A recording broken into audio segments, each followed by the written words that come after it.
wherever you're listening in the world. It's a pleasure to welcome you to IsraelCast, the podcast powered by Jewish National Fund USA, your voice in Israel.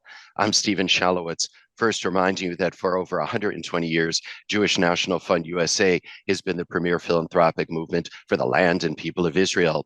While best known for planting trees in Israel, JNF USA contributes to Israeli life in so many ways, including community development in the Negev and the Galilee, preservation of heritage sites, supporting people with disabilities, and connecting high school and college students to Israel.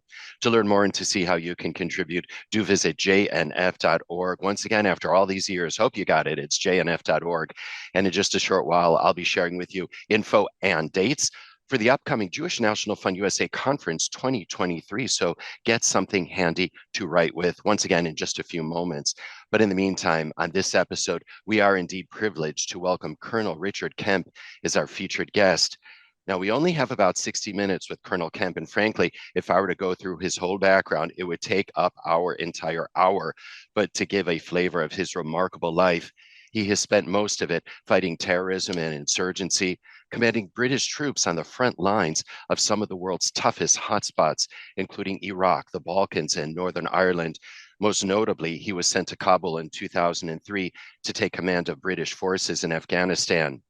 Most of the last 5 years of his military career were spent in Downing Street as head of the international terrorism team at the Joint Intelligence Committee, where he was responsible for producing assessments on the growing global terrorism problem for the Prime Minister and the Cabinet.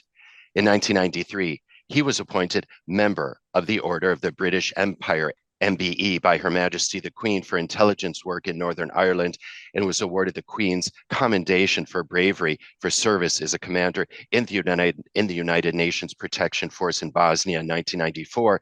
And 2 years later was promoted commander of the Order of the British Empire, CBE, military division, and that was in the New Year honors. Today, Colonel Kemp writes, lectures, and consults on security, intelligence, and leadership, and is a strong advocate on behalf of the State of Israel and the Israel Defense Forces. You can learn more about Colonel Kemp's life and read his work on his website. It's richard-kemp.com. Once again, richard-kemp.com. But for now, we warmly welcome Colonel Richard Kemp to IsraelCast, who joins us now on the line via Zoom from London. Welcome to the program, Colonel Kemp. Lovely to have you aboard. Thank you. It's a real pleasure to be with you, Stephen, and your viewers and listeners. And I was very pleased to hear you speaking about JNF earlier, because it's a wonderful organization that does so much good work and has done for many years.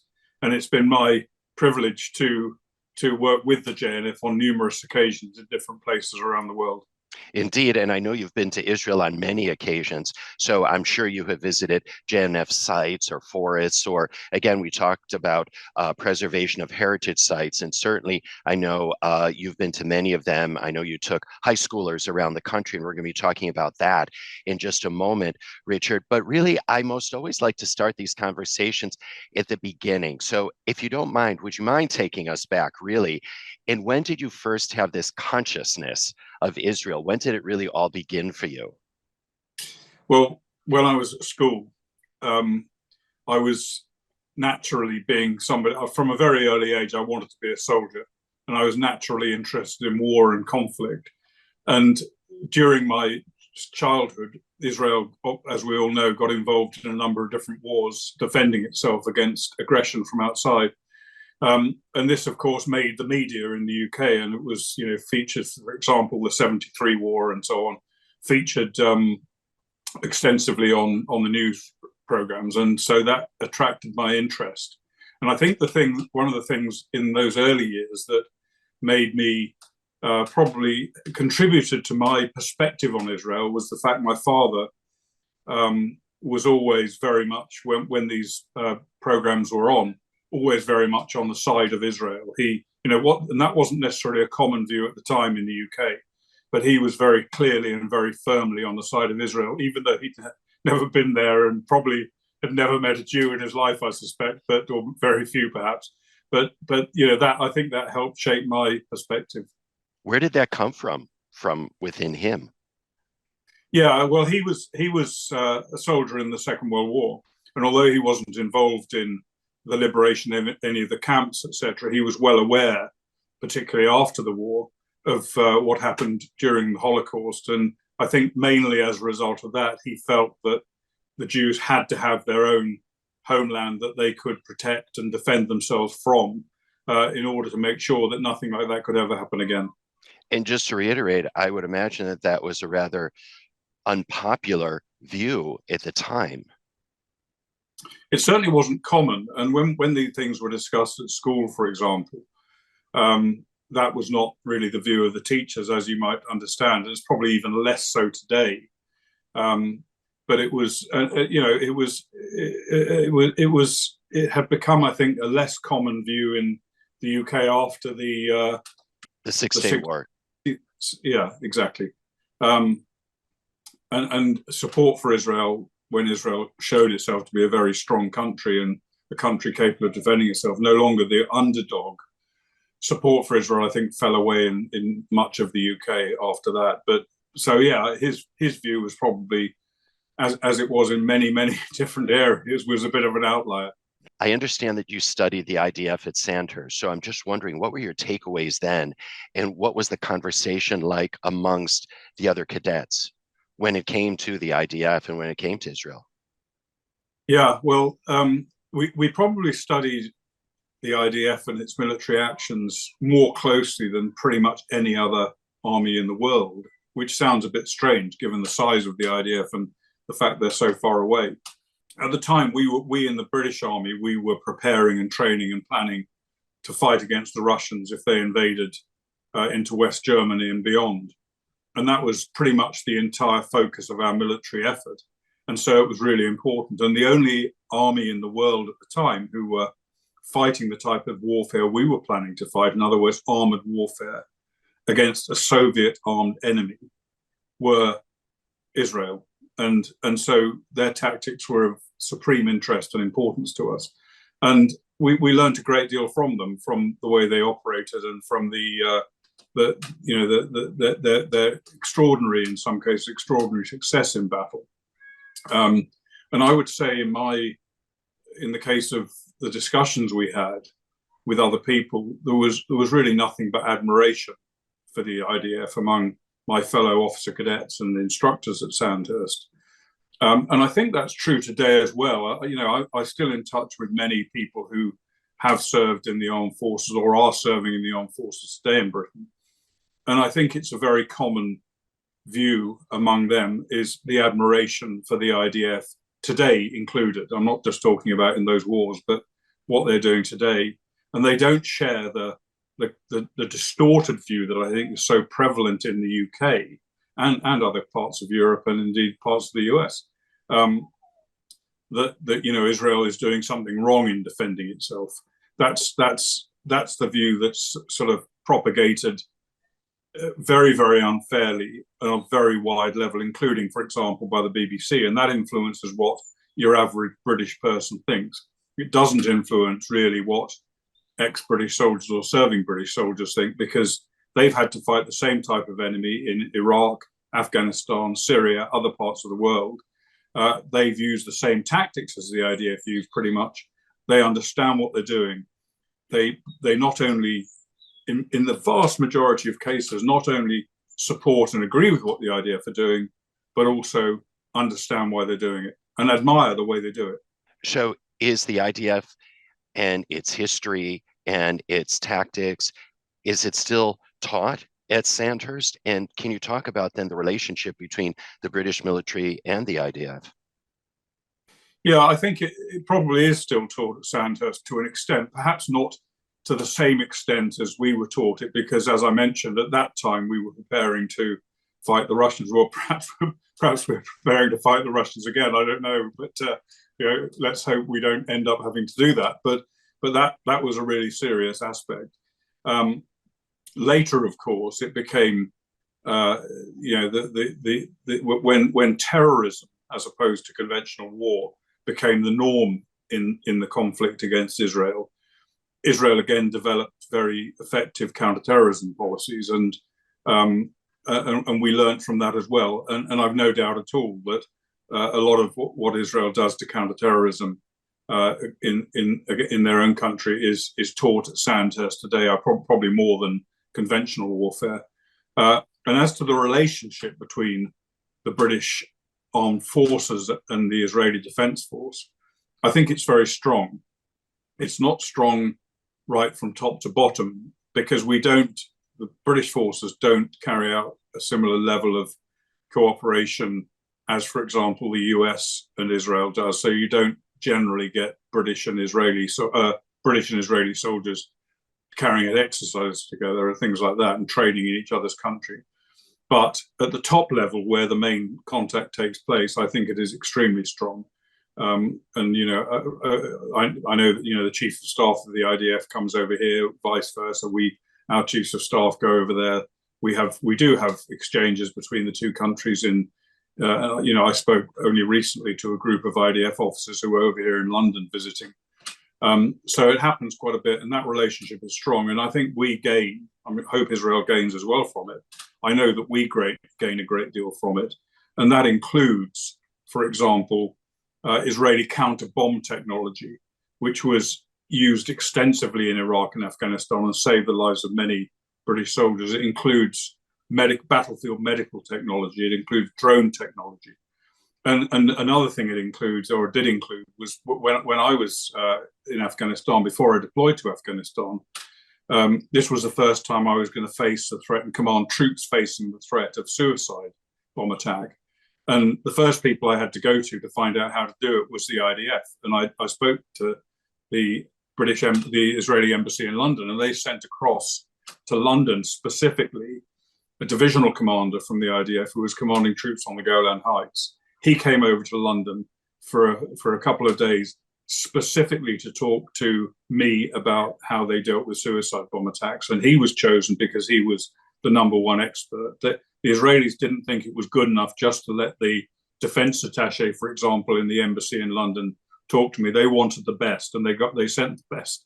And he and I sat in a hotel lobby in West London for about 3 or 4 hours with him talking and me writing. I turned that into the British Army's policy for dealing with suicide bomb attacks. It then became NATO policy and has saved the lives, without a doubt, of many British and Allied soldiers in conflicts around the world. So yeah, the relationship is strong, and I think mutually beneficial. And just to go back to something, because you said that certainly when you were training, there was the Russian threat, and so that common threat was common for the British as well as for the Israelis. Yet there is still a common threat, though, today, and that is Iran. And in fact, on August 11th, just last week as we record this, you penned an article for Ynet titled "Iran is a Threat to the UK, Not Only to Israel." And in it you wrote, or you started the article with, quote, "Iran is clearly Israel's #1 security threat, but it may come as a surprise that it is also Britain's." And you wrote that the UK still refuses to designate the IRGC, that's the Iranian Revolutionary Guard Corps, as a terrorist entity. So are people waking up to that fact, Richard, #1? And #2 is, can you talk about any intelligence that's going on and shared between Israel and the United Kingdom? Yeah, I mean, I was prompted to write that article by the fact that the British Home Secretary said a day or so before I wrote it that the IRG, or that Iran was Britain's #1 security threat today. Now that was a bit of a surprise to many people because we're facing a very strong threat from Russia as well at the moment, other countries as well, but Russia included. And only a few days ago in Britain, 3 suspected Russian spies were arrested in the UK. So that threat is very, very strong. But according to the Home Secretary, the threat from Iran is stronger. And we've seen a lot of it. We've seen the way that Iran and the IRGC has targeted British interests in the UK and overseas. The IRGC and its proxies killed more than 1,000 American soldiers in Iraq and Afghanistan, and many British soldiers as well. I don't know how many. That was never really worked out, but a lot. And they also, through their proxy Hezbollah, attempted to set up a bomb-making factory in London in 2014. And that brings us on to the Israeli-British Intelligence Corporation, because that factory was exposed by our security services, containing a huge amount of explosive material which could have been used to kill literally hundreds of people. That was exposed as a result of intelligence supplied to our intelligence agencies by the Israelis. And it's just one example of so many other examples of how British and other foreign nationals' lives have been saved around the world by Israeli intelligence. And I spoke earlier about the close cooperation between the British and Israeli military. Well, I would say that intelligence cooperation between MI6, which is our foreign intelligence service, MI5, our domestic intelligence service, and the equivalents in Israel, Shin Bet and Mossad, are extremely strong, extremely strong.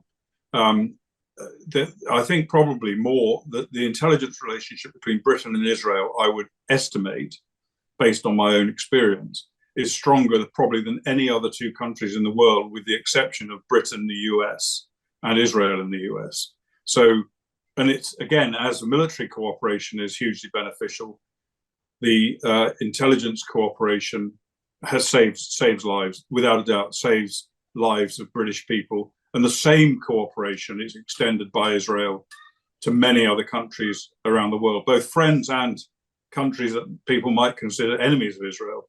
That, you know, the Israelis even share intelligence with people who are not friendly towards them, if it's going to save lives in those countries. So, Richard, so you've painted a picture of the IDF working together with British military, or this at least very close relationship, as well as intelligence, close relationship on that front. Yet, I want to read another quote, though, and from you, it says, quote, I think, I can't remember where I came across it. I did so much homework on Richard Kemp here ahead of our conversation that I have 12,000 of your quotes. I think I can write a whole book on Richard Kemp's quotes here. Anyway. That would bore everyone. Listen, I think it would captivate everybody, Richard. But one of the quotes that I came across was, quote, I think there's such entrenched hatred and refusal to accept there's anything good about Israel in many sections of society in the UK, and that includes the media. I've had a lot of kickback from many sections of the media. In much of the media, I can't even talk about Israel, unquote. So you alluded to the media just a moment ago. So I'm just wondering, where is this disconnect? Where does the Israeli bias in the media come from? And I'm just really wondering, when those cameras stop rolling, do you continue to have conversations with reporters? Do they engage you? What is that experience like for you and for the reporter afterwards? And again, really at the crux of it, where does that bias come from? Yeah, well, I speak very frequently in the media and give interviews, radio, TV, and write in newspapers. Very rarely will they allow me to write about Israel. Any other subject is great, but they don't like me talking about Israel, because organizations like, for example, the BBC, which have a very specific, what I consider to be anti-Israel bias, if they consider me to be a military expert that can talk to them about Ukraine or Afghanistan or any other conflict in the world, but I speak about Israel, then it's very hard for them to question and to say, well, he doesn't know what he's talking about, if I go against their agenda. So it's much easier for them not to have me on board for Israel-related issues, and so it's very rare that happens. Sometimes it does, normally through a mistake on the part of the BBC or another organization. But where does it come from? I think it goes back many years, and it's part of it goes, yeah, as we mentioned before, it sort of probably goes back to the 1967 war, possibly before, but at least then. And it's I think it's part of an anti-West agenda that is dominant, increasingly dominant in much of the mainstream media in the UK today and elsewhere in the world as well. And you'll find that those media organizations that that want to, be overly and unfairly critical of the UK, for example, or of the US, they're the same people that criticize Israel. So it's in many ways part of the same thing. And for some of these organizations, it's much easier to attack Israel than to attack the US, given the US's power. And Israel is seen as a kind of proxy in a way, obviously wrongly, but seen as a proxy of the US today. Can you talk a little bit more about that anti-West sentiment? Because I can't think of a more Western country, if you will, than the United Kingdom or the United States. And I can't think of a more entrenched institution in a Western country than the BBC. So what are they really afraid of? Are they afraid of disrupting certain elements within the Commonwealth, for example? I mean, where does that stem from? I don't quite get that. No, I think for many, many years, and I include in my own childhood, it's been fashionable for organizations like the BBC and other media organizations and other entities like universities, human rights organizations, been fashionable to attack Britain. And it's I'm talking about British organizations now, not Russian organizations. And it's all to do, a lot of it is to do with colonial guilt. And many of these people think that if they can attack every single part of the British establishment, British history, British culture, and undermine it, that is a way of assuaging colonial guilt. It's kind of virtue signaling in a way, and it's growing. It's getting worse and worse by the day, and it's been going on for many years. And I think that's where a lot of it stems from. And of course, given Britain's role in establishing or re-establishing the state of Israel in 1948, and that role, although we made many mistakes along the way, that role, Britain's role, should not in any way be underestimated. It was hugely responsible for the re-establishment of the state of Israel. It is seen as almost one of our last colonial projects, and therefore is to be despised for that reason alone. Obviously, there are other things. There's anti-Semitism. There's a huge and very effective propaganda campaign by Israel's direct enemies, like Hamas, Hezbollah, Islamic Jihad, and and Iran, of course.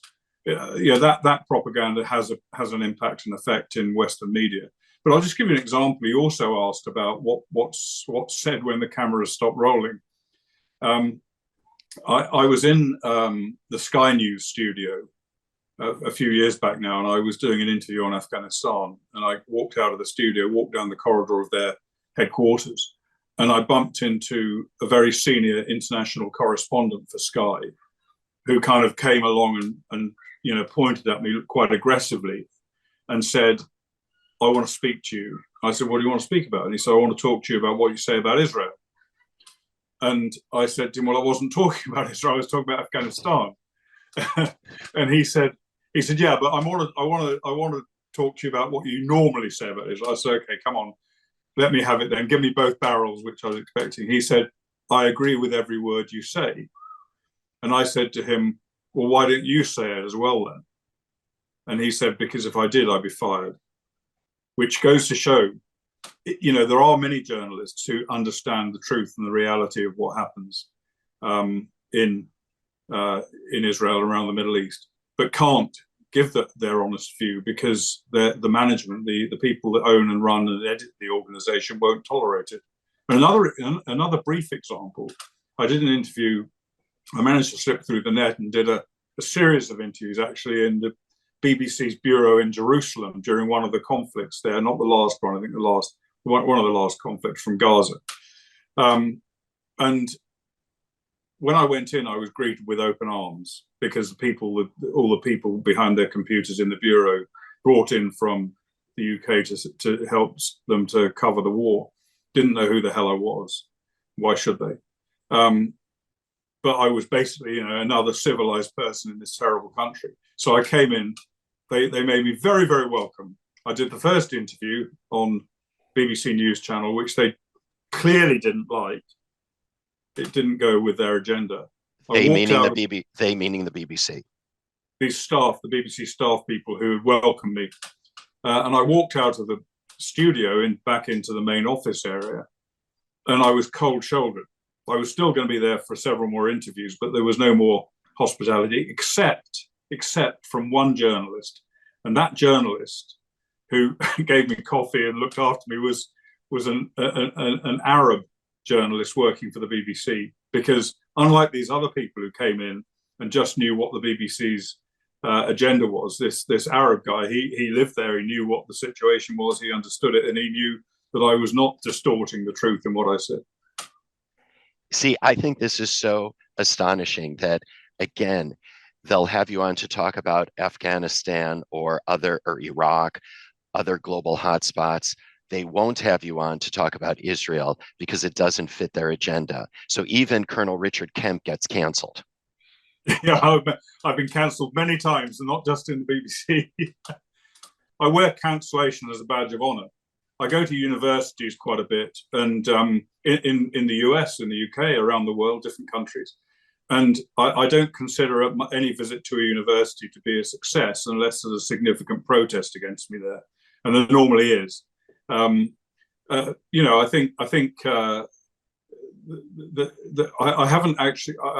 think I've actually had an event that I've been speaking at directly cancelled, just protested.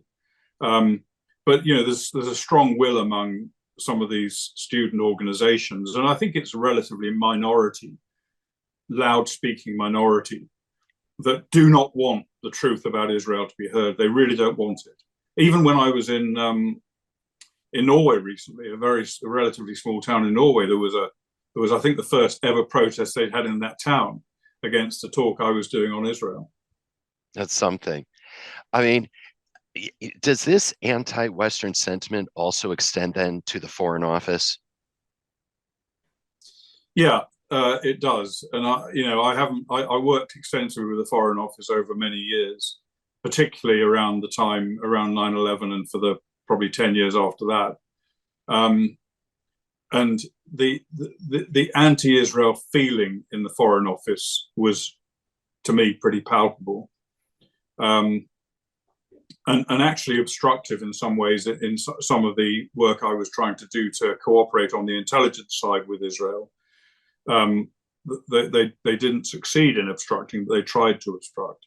And I think that is a much longer standing anti-Israel perspective. Of course, they will deny that. Obviously, they'll deny it, and they'll use words that make it look different. But that is the reality.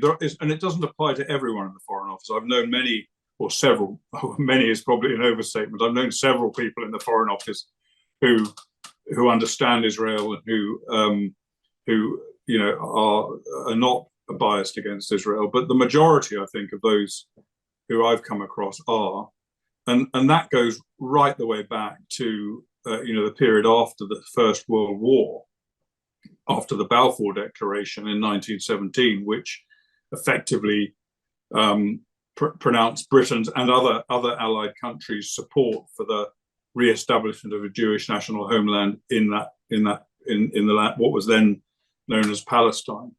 And I think that was an initiative of Lord Balfour, the Foreign Secretary, and also probably even more so of David Lloyd George, the Prime Minister, who was a very, very strong supporter of Zionism. But it was not a view shared in the Foreign Office, and I think they did whatever they could after the Balfour Declaration to frustrate what happened, and that led, for example, to the 1939 White Paper, which basically restricted the number of Jews that were going to be allowed to enter what was then called Palestine, and which, of course, directly resulted in the deaths of thousands, if not more than thousands, of Jews in the Holocaust who could have, but were not allowed to escape Europe to get into Palestine. That was a consequence, I think, of Foreign Office action and resentment against the idea of the Jews in that land. And it continued after the Second World War and goes right up to now. And a lot of it is I think obviously, as in many other places, there is anti-Semitism, but I think this is more accountable for by pro-Arabism. And of course, one of the main drivers of pro-Arabism was Arab oil. Israel didn't have any oil. Arab countries had a lot of oil. We needed it, and they felt it necessary to curry favor with the Arabs, and that meant in the early days it meant being opposed to Israel. And England was not rapid in coming forth and acknowledging the existence of the state of Israel. And I think that all of that lies behind it. Unfortunately, the Foreign Office, I don't think, has yet caught up with the way times have evolved, because we've seen the Abraham Accords, we've seen very, very a lot of warming of relations between Israel and Arab countries, including Saudi Arabia, the most important Arab country. And I don't think the Foreign Office quite realised, I hope I'm wrong, that this situation is really a sea change, and they should actually switch their views. But their views are so entrenched, I think it'll be hard for them to do that.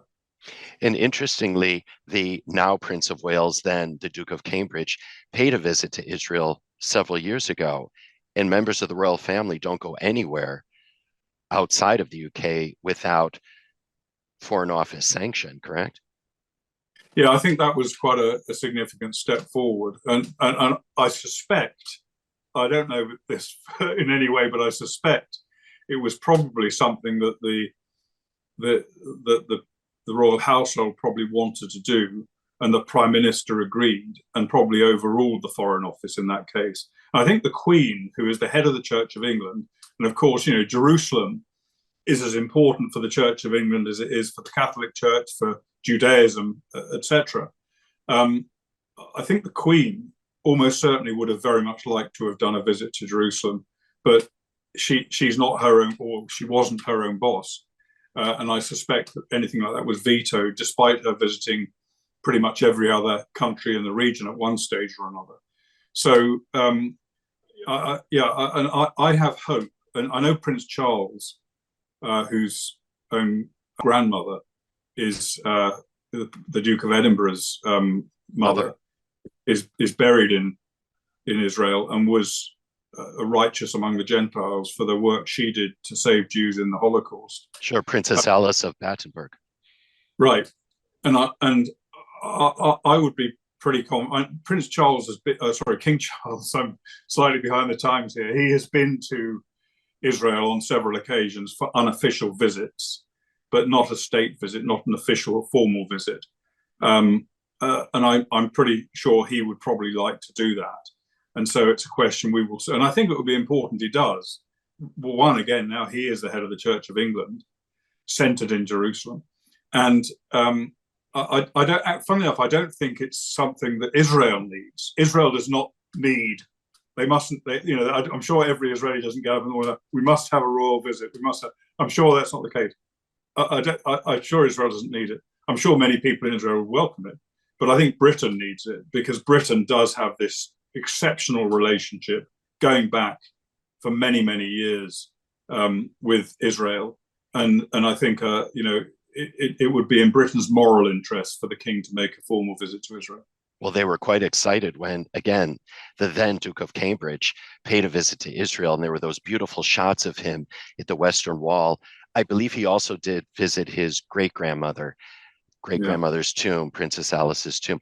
Well, listen, this would be a great time, Richard, for us just to take a really, really quick break before we continue our conversation, for me to share with you and all of our dear listeners to mark their calendars, as I mentioned at the very top of the show, because Jewish National Fund USA's Global Conference for Israel will indeed be taking place from November 30th to December 3rd in, drumroll please, Denver, Colorado. Have you ever been there, by the way? I haven't, I don't think. No, I've been to most other parts of the US, but Denver, Colorado is definitely on my list. I gather there's good skiing there. Well, there's good skiing outside of Denver, not in the city itself. Are you a skier, by the way? I'm a very bad skier. I'm a very dangerous skier, and a very bad one. I have no style or skill or aptitude for it, but I go very fast, and risk damage to a lot of different people. So we should all get off the mountain when Colonel Richard Kemp is on the slopes. I would recommend it. Okay. And it would also make the queues for the ski lift a lot shorter. Okay, note to everybody who's going to Denver for Jewish National Fund USA's Global Conference. Once again, November 30th to December 3rd. Join leaders and innovators from around the world who are shaping Israel. It's really a wonderful, wonderful event. I've gone to many of them.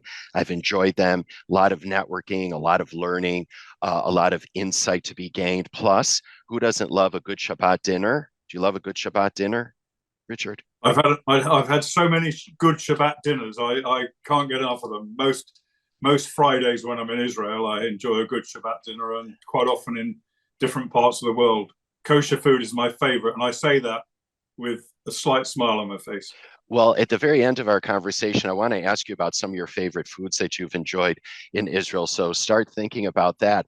But indeed, at the conference, there's going to be America's largest Shabbat dinner. So for all of you, our dear listeners around the world, we want you to log on to jnf.org/global. Once again, jnf.org/global to register, once again, for Jewish National Fund USA's Global Conference for Israel. And if you do hit the slopes, just see if Richard is going to be there or not. And you're going to know if you indeed need to hit the slopes there or get off the slopes. All right. Well, listen, back to our conversation, Richard. And I just want to ask you about Downing Street, because you have briefed many a prime minister and many a foreign secretary. And I'm wondering if you think they really get the Middle East, not necessarily Israel in general, but the Middle East as a whole, because everything is so interconnected there. It's good. It's a very good question that you ask, and I think it doesn't have really a simple answer to it, because prime ministers, foreign ministers, and other government ministers have so much on their agendas. They are very, very busy people covering such a huge range of issues that I think it would be, unless one of them had a particular interest or background in the Middle East, I think it would be probably unreasonable to expect too close an understanding of what goes on in the Middle East. Because, I mean, even those of us who do actually spend a lot of time looking at the Middle East, studying the Middle East, visiting the Middle East, still, I think most of us struggle really to be able to say we really do understand it. I've spent a long time in the Middle East, and I wouldn't claim to really understand it. I understand certain parts of it. But, so of course the prime ministers and foreign ministers, etc., rely on their officials and their staffs and their advisors to really understand it and to give them the insight they need. And so it depends, depending on the individuals, it depends on who they have as their advisors, I would say, as to their level of understanding. The prime minister that I worked for more than any other when I was working in the Joint Intelligence Committee and in COBRA, our National Crisis Management Committee, was Tony Blair. And Tony Blair, and he's been involved extensively in the Middle East since he was prime minister. I would say he, at the time, I don't necessarily think that he had a particularly in-depth understanding of it. I'm sure he had a pretty good handle on it. But one thing that I think that's important for leaders like him is that they pick good advisors who can give them sound advice based on insight and experience and knowledge and judgment, but also that they have the mind, that is, the prime minister has the mind to identify the really important points and work on them rather than get bogged down in all the mess around it, which is so much in every issue. And I found that Tony Blair did have that. He had, I think, quite an exceptional mind, not just in relation to the Middle East, but in relation to any problem he was dealing with, for quickly identifying what the important issues were, and also being able to see when he was being given the wrong advice. And I witnessed, I hope I didn't give him the wrong advice at any point, but I certainly did witness him being, perhaps, shall we say, badly advised on a few occasions. And he, to me, was very quick at picking that up and getting people to think again. So, Richard, when I compile my Colonel Richard Kemp book of quotations, I'm going to include this one because you spoke very forcefully at the March 2019 UN Watch rally against Israeli bias. and you shed light on Hamas, and you said following the quote, the UNHRC has become an instrument of Hamas terrorism, unquote. And we talked about the origins of a lot of sentiment, if you will, whether it's from the Foreign Office or it's in the media. But I'm wondering about the origins in the United Nations. Does that hold the same then for you in terms of this anti-Western bias and then Israel being caught up in that? There's also an element of anti-Semitism. Can you talk a little bit about that? And also, what is your experience like testifying at the United Nations, talking to people in the corridors there? And do you have that same experience, for example, as you did with that journalist from Sky News that said, hey, I'm actually with you, but I just can't say it out loud? Because we've actually spoken to diplomats who have told us that when it comes to Israel. Yeah, I'm sure that's absolutely right. And I've also been spoken to many diplomats who have the same sort of perspective. And I've spoken many times at the UN Human Rights Council about Israel.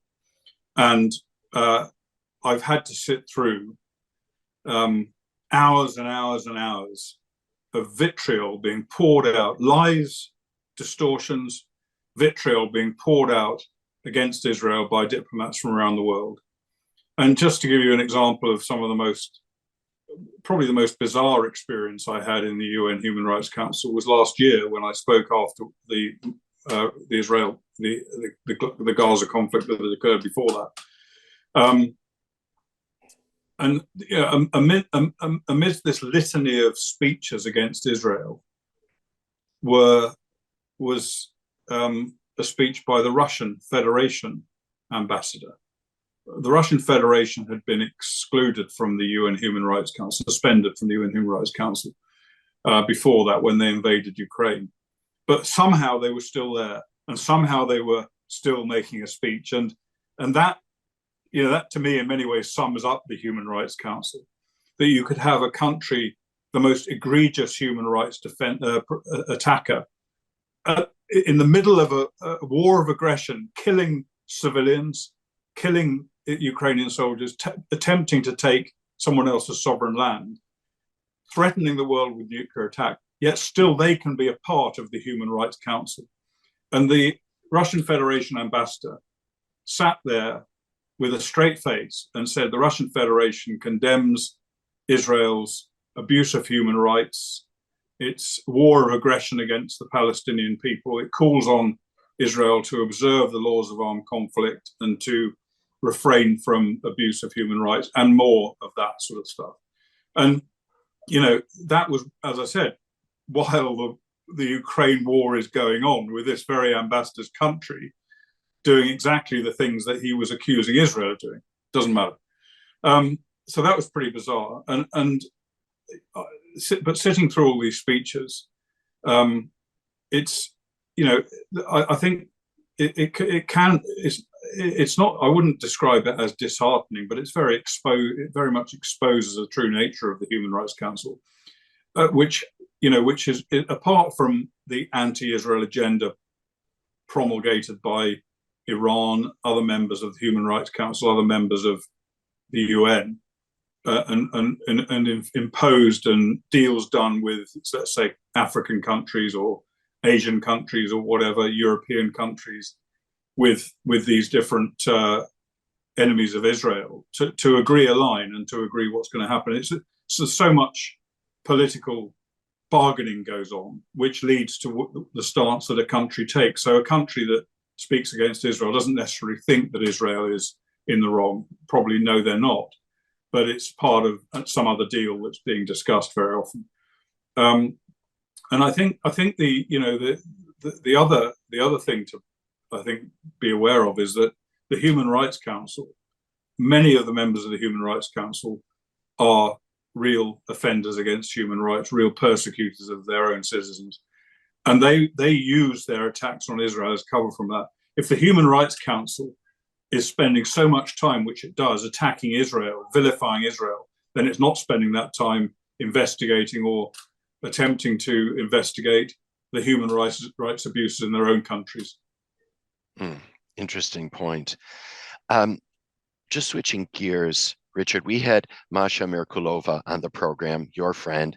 She's the founder of Club Z, or Club Z, as you would say, who very kindly introduced us. She, of course, is the founder of Club Z, as I said, which works with high schoolers to prepare them for what they'll encounter on college campuses regarding Zionism, which has just gotten way out of hand these days. Now, I understand that you led, I believe it was at least one group of high schoolers to Israel. And I'm just wondering if, in the broadest of brushstrokes, can you talk about that experience for the students, what you wanted them to get out of it, and also what you got out of it, and just any sort of memorable moments that you had with those Club Z students? Yeah, can I say, first of all, that it is Club Z, it's not Club Z. Club Z is an American mispronunciation of a very old English letter. But I will forgive you. Noted.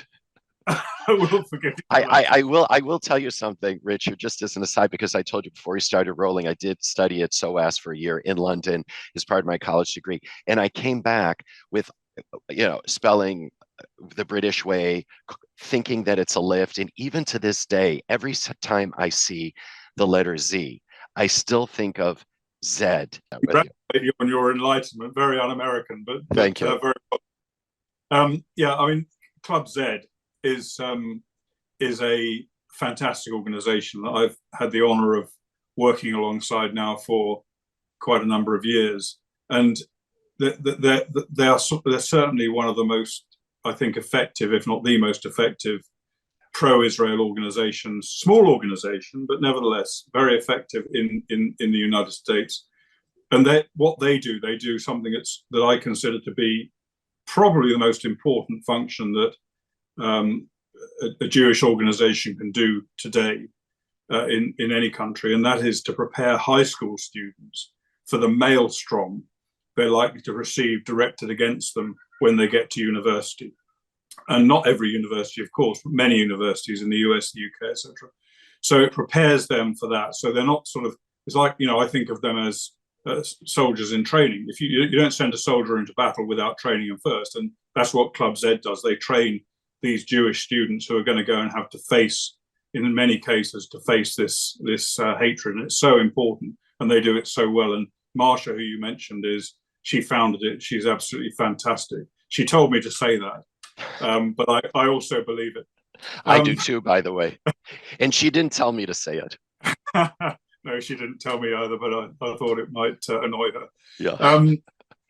I didn't lead this trip. I accompanied. I was invited by Marsha to accompany this trip. I think of about 30 high school students to Israel for a couple of weeks, and we traveled much of the country, went to most of the Jewish most holy sites. We traveled into some of the major. We spent quite a bit of time in Tel Aviv, in Jerusalem, and a number of other places, including in the in settlements in the what people incorrectly call the occupied West Bank.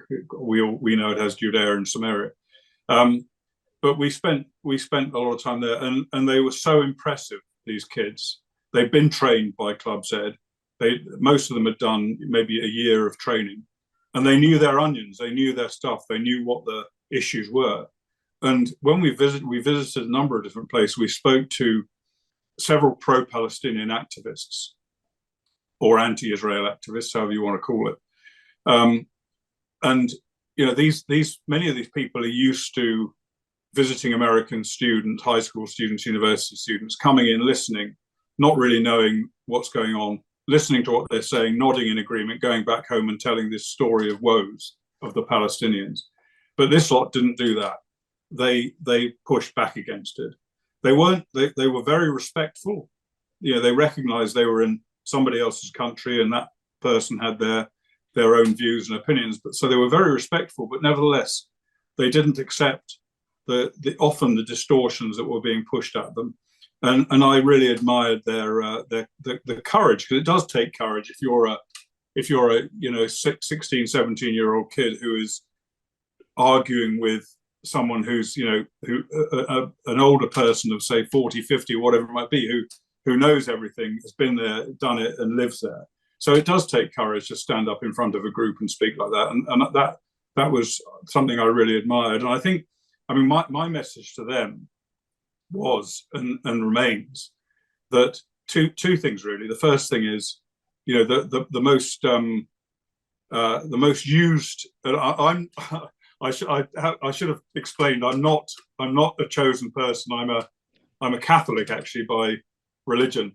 But the most used phrase in the Hebrew Bible is "Be not afraid." It appears more than I think any other expression in the whole of the Bible, and that's the thing I would say, and the message I try and give to them: be not afraid. And they were certainly, when they were there, they were not afraid to stand up. And the other message I think so important is they shouldn't, these Jewish kids, whether they're university students or whatever, they shouldn't look upon their defense, their need, shall we say, their need to defend Israel and their need to defend their own people in their own country, in other words, against anti-Semitic hatred. They shouldn't look upon that as a burden. They should look upon it as an honor. And they are standing on the shoulders of many, many Jewish heroes going right the way back into biblical times, who have stood up, fought, sometimes had to give their lives, give their freedom to defend their religion, their people, their tribes. And that's what these kids are doing now. And it's something that, it's something that should not be seen. They shouldn't be saying, "Oh, it's terrible, I've got to do this." Yeah, of course it's terrible, they've got to do it. They shouldn't have to do it. But it's something they should be proud of, because they are soldiers.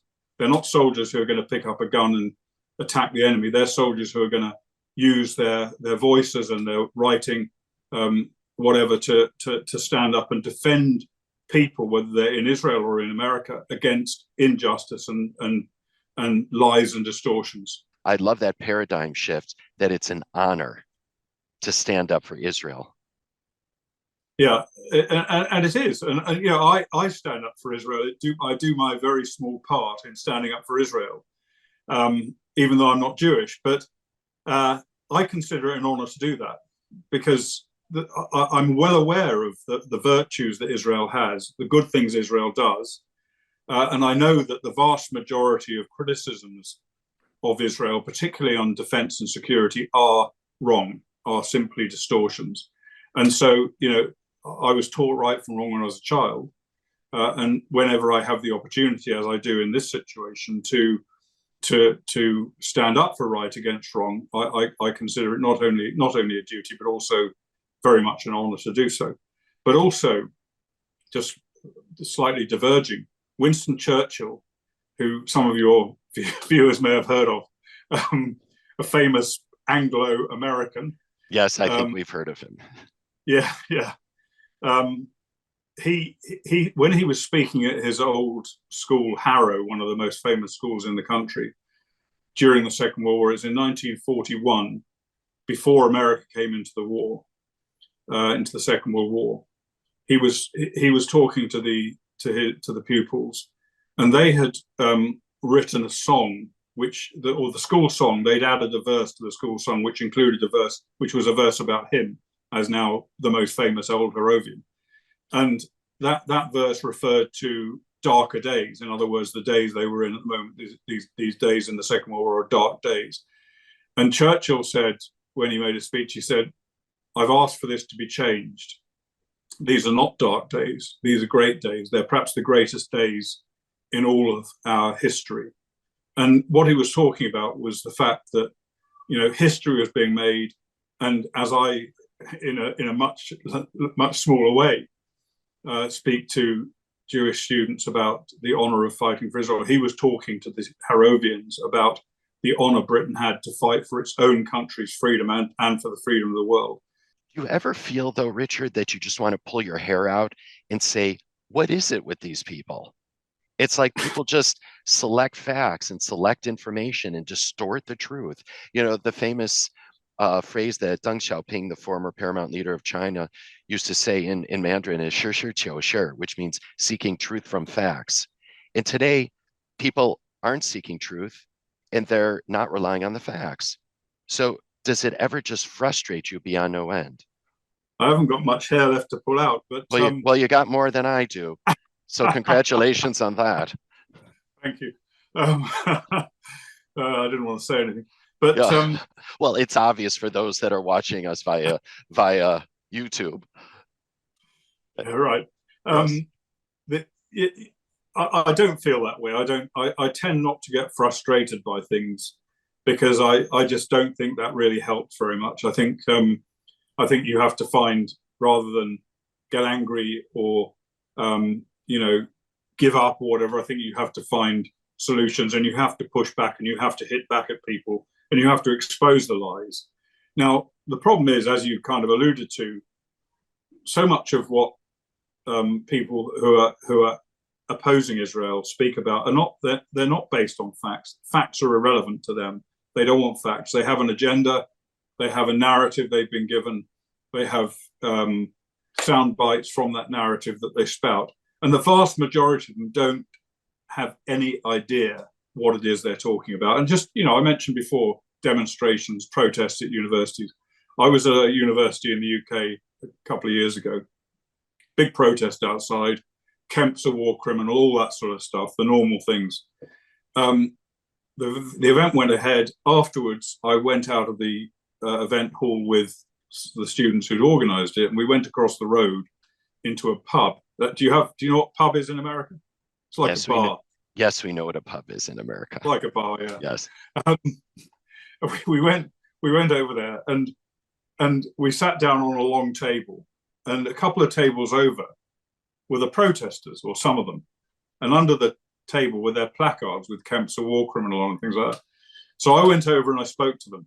I sat on the table with them, and one of them said, "You can't sit here. This is our table, and you're a war criminal." I said, "Well, I can sit here because this is a public space, and if you don't like it, you can go, but I'm staying here." And one of them got up and left. The others, about 15 of them or so, stayed. And I spoke to them for about 2 hours about Israel. We discussed Israel for 2 hours, quite a civilized conversation. I tried to be reasonable. I'm not always reasonable. I tried to be reasonable. They were pretty reasonable. We exchanged views. At the end of it, several of them, before they left, said to me, and I'm not suggesting they now change their views because of what I said, but I think I certainly struck some kind of a chord there, because they said to me, "We never, ever heard this perspective. We've never before been exposed to these arguments that you've been raising. We've only heard the other side, and that's all we know. And so now, one or two of them said, we will look into this and see whether what you said is true or false." But at least it sowed the seeds of doubt, I think, in their mind.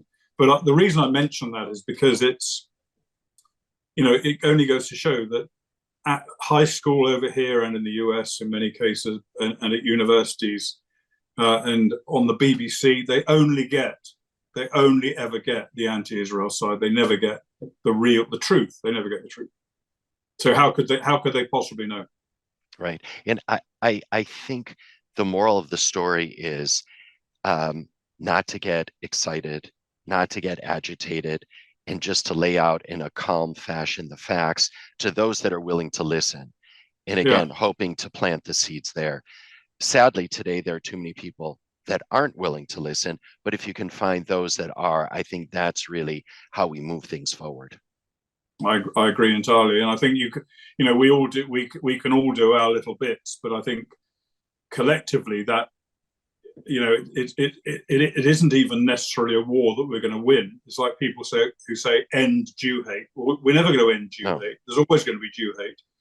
But I think, you can't just sit back and watch it. You have to stand up and fight against it in some way.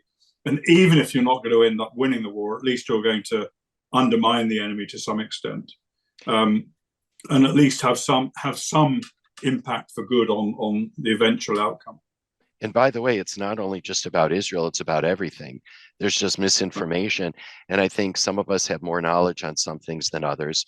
And if we truly do have a deep understanding or knowledge of something, it is our responsibility to impart that on others. We had a security specialist, Sarit Zahavi, here on the program just a few episodes ago, and she talked about the notion between the difference between information and knowledge, that we can have kind of a lot of information, but we don't necessarily have the knowledge. And I think that's Right. a really, really nice distinction to make. Well, you've been so generous with your time, Richard. I just want to cover off two other bases before we push off. And the first is really just Afghanistan. I'd be truly remiss if I didn't ask you about it, because we are on the second anniversary of the US pullout. And I'm just wondering your general thoughts on the country and where it's headed, and anything that you'd really like to share.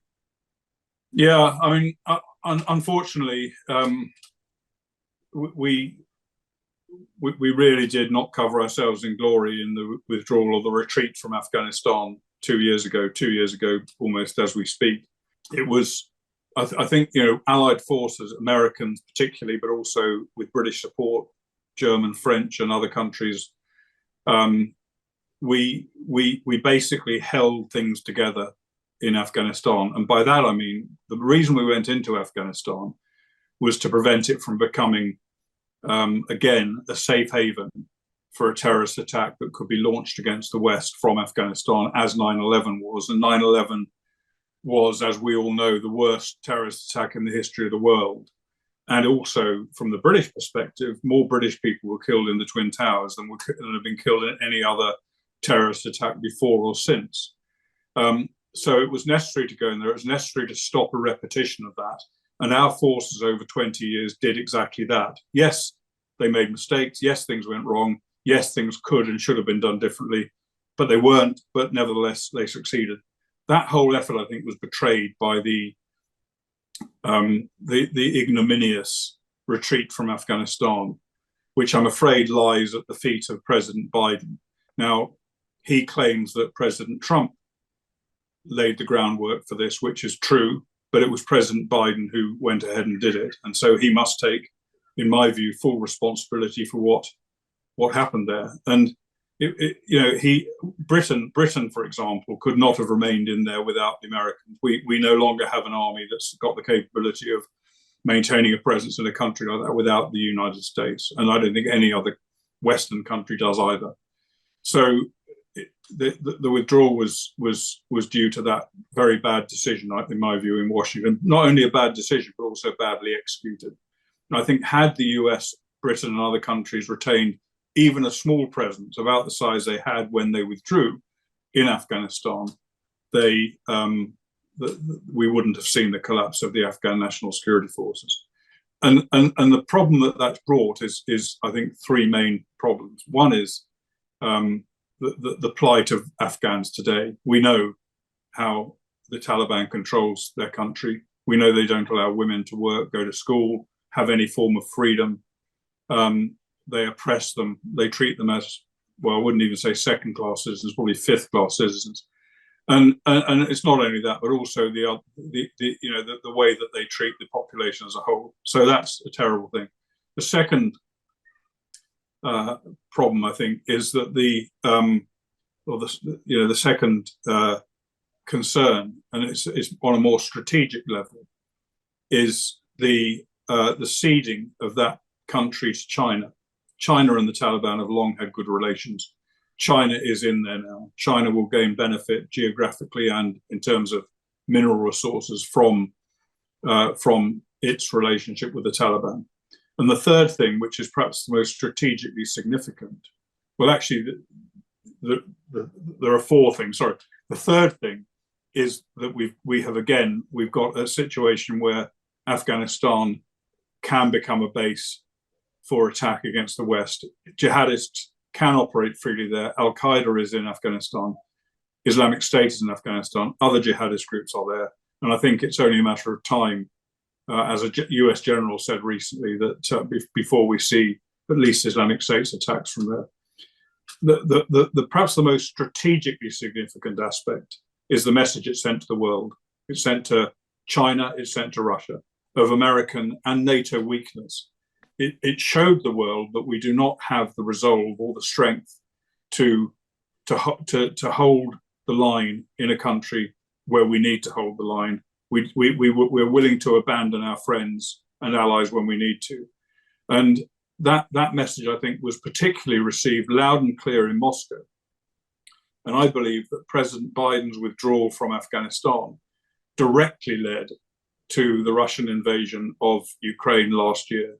It was a green light. It showed the weakness of America. It showed the weakness of NATO. And it essentially told Putin, yeah, you can go in there. There won't be a problem. I think that was a slight miscalculation, because we have seen quite a lot of, not as much as we should have done. We've seen quite a lot of US support for Ukraine since, and British support and other countries. But it was the signal that was sent that I think led to that invasion. Well, we'd love to have you back to talk about how this story, the whole Afghan story, continues to unfold. But I always like to leave our conversations on a bit of a higher or a lighter note. So going back to something that we touched on earlier. So here you are in Israel on many an occasion. What does Colonel Richard Kemp enjoy eating most when he's in Israel? Gefilte fish. Gefilte fish. Actually, that is a lie. That is a lie. I don't like gefilte fish. Well, let me just say this. My late mother made the world's best gefilte fish. It wasn't like it came out of the jar or at some other people's home. So, and my sister still makes it. So if you ever find yourself in Chicago, I'm going to have her get busy in the kitchen and make you some really, really good gefilte fish. Yeah, absolutely. I look forward to it.